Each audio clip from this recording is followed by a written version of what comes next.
Bismillahirrahmanirrahim. Assalamualaikum warahmatullahi taala wabarakatuh.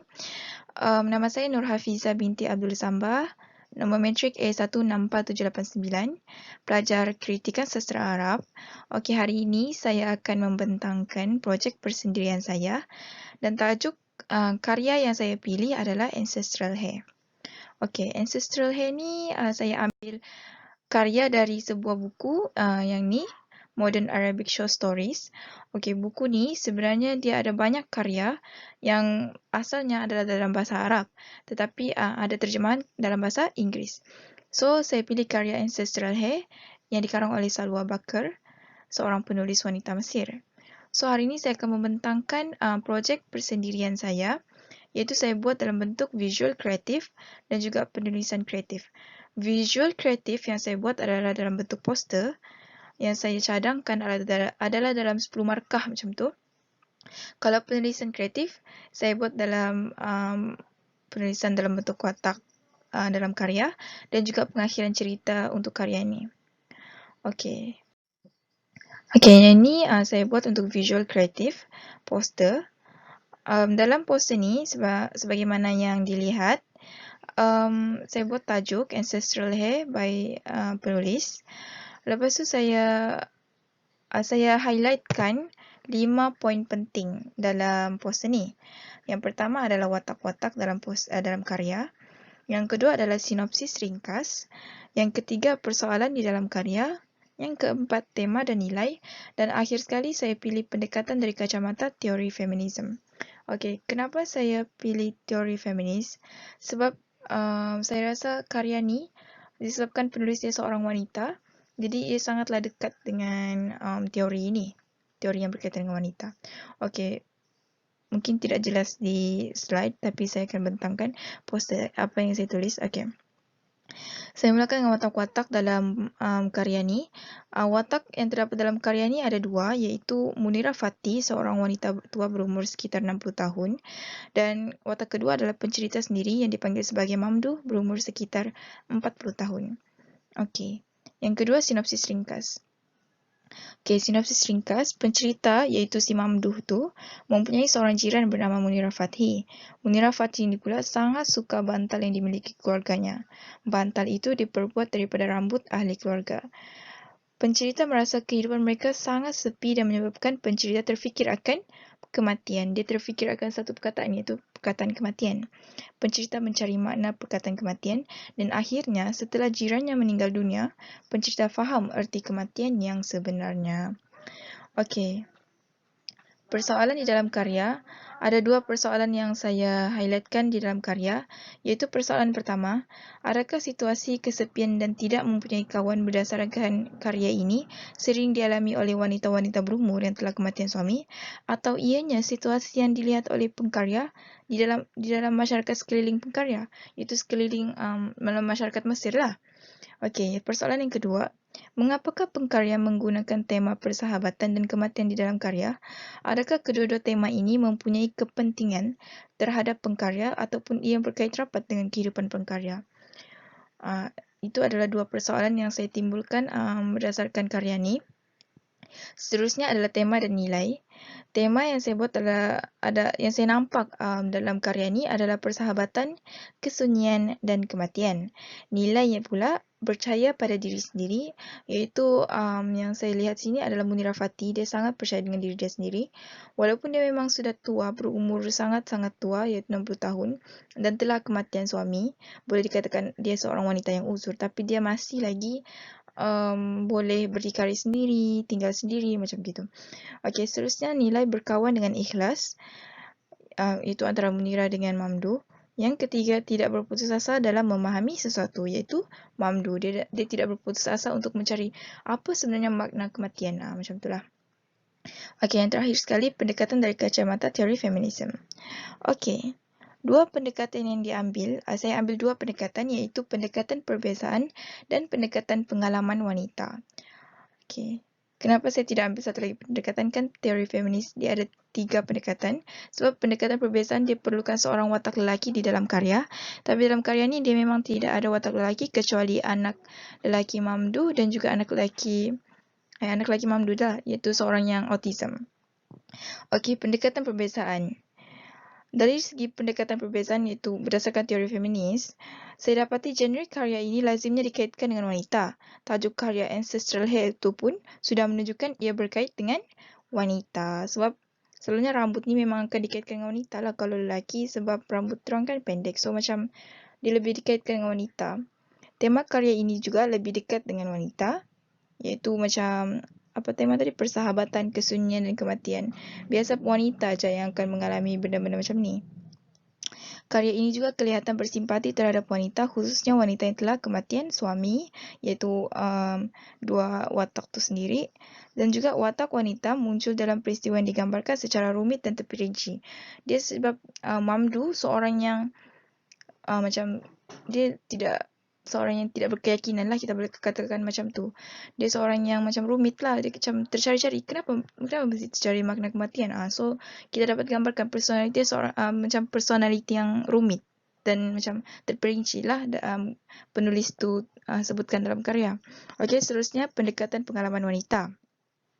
Okey, dalam berdasarkan pendekatan pengalaman wanita ni, saya dapati karya ni gambaran tumbuh wanita penting di dalam karya ini. Sebab penulis karya ni dia sangat highlight macam mana ciri-ciri Mamdu, macam mana ciri-ciri Munira, dia sangat highlightkan seorang tua, rambut panjang, macam tu. Lepas tu, keistimewaan wanita seperti sifat keibuan tidak menjadi tema penting bagi karya ni. Betul. Sebab dalam karya ni, dia highlightkan lebih kepada macam mana diorang hadapi kesunyian dan kesunyian hidup diorang. Macam gitulah. Okey, seterusnya wujud piawai yang berlawanan dengan tradisi dari segi aspek peranan dalam menyarat keluarga. Betul, sebab dalam karya ni sepatutnya lelaki secara tradisi lelaki yang sepatutnya menyara sesebuah keluarga, tapi dalam karya dua-dua wanita ni dia menyara keluarga diorang masing-masing. Okey, yang seterusnya dapatan mengenai keunikan pengalaman wanita yang ditonjolkan dalam karya ini ialah kekuatan semangat yang dimiliki oleh kedua watak dalam menghabiskan sisa hidup mereka bersama. So yang saya nampak dalam karya ni iaitu kekuatan semangat diorang dua. Macam mana penulis ni dia boleh bawakan dua watak wanita yang sudah kematian suami hidup dalam masyarakat yang disisihkan, tapi diorang boleh juga hadapinya bersama dan teruskan kehidupan. Walaupun ialah diorang berkawan, tapi itulah sunyi. Okey. Itu untuk visual kreatif yang saya tulis dalam poster yang saya cuba sampaikan dalam poster, iaitu analisis keseluruhan karya. Okey, seterusnya untuk seterusnya adalah penulisan kreatif. Okey, penulisan kreatif yang pertama saya buat pasal dua watak utama di dalam karya Ancestral Hair. So, watak pertama adalah Munira Fathy. Pada asalnya Munira Fathy seorang balu yang berumur 60 tahun dan suaminya seorang yang sangat kaya raya. Dia mempunyai dua orang lelaki dan anak lelaki beliau ni yang memang diorang menetap di New York. Maksudnya diorang just tinggal sana dan Munira meninggalkan diorang setelah kematian suami bapa diorang lah.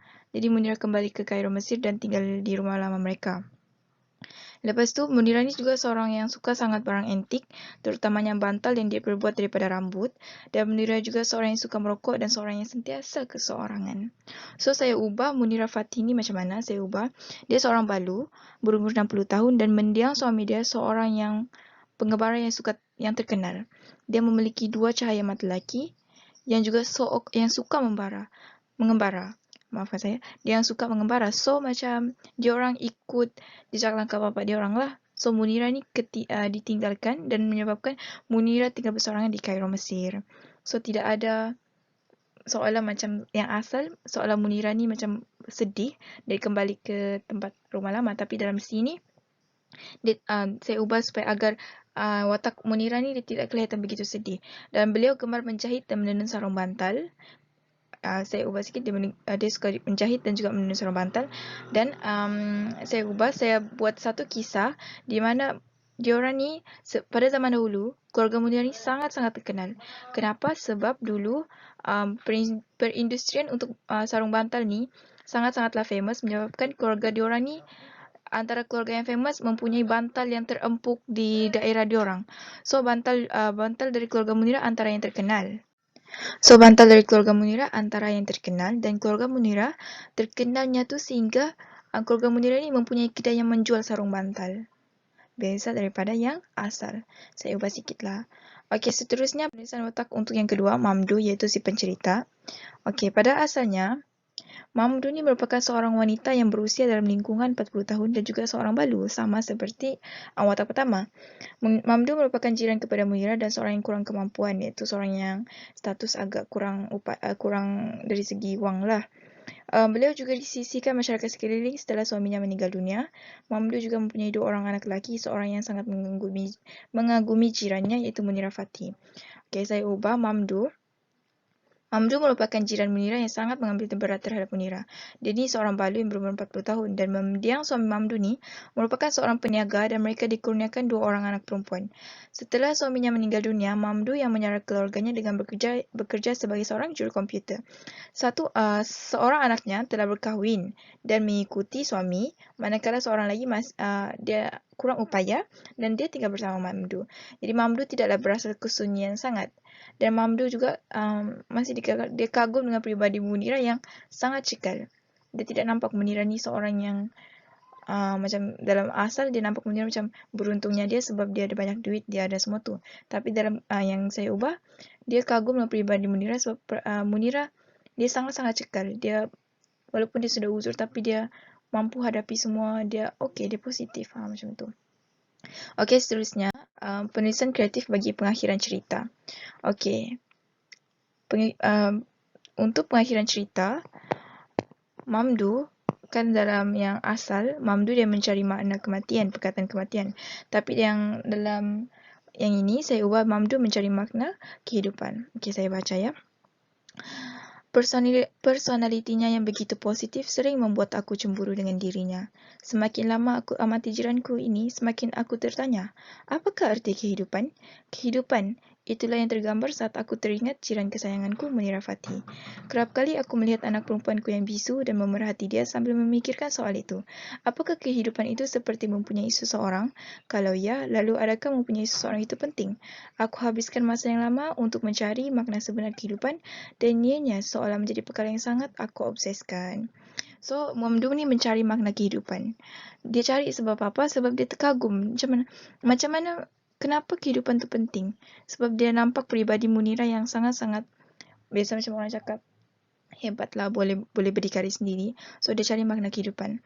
Last, Munira memberikan jawapan yang tepat kepada Mamdu setelah Mamdu cari di komputer, cari di internet, dia cari semua tapi dia tidak jumpa jawapan yang sesuai, yang dia mahukan. So, Mamdu memberikan jawapan yang tepat kepada Munira dan Munira memberi contoh makna kehidupan yang definisi kehidupan yang dia berikan kepada Mamdu. Dengan apa? Dengan menjemput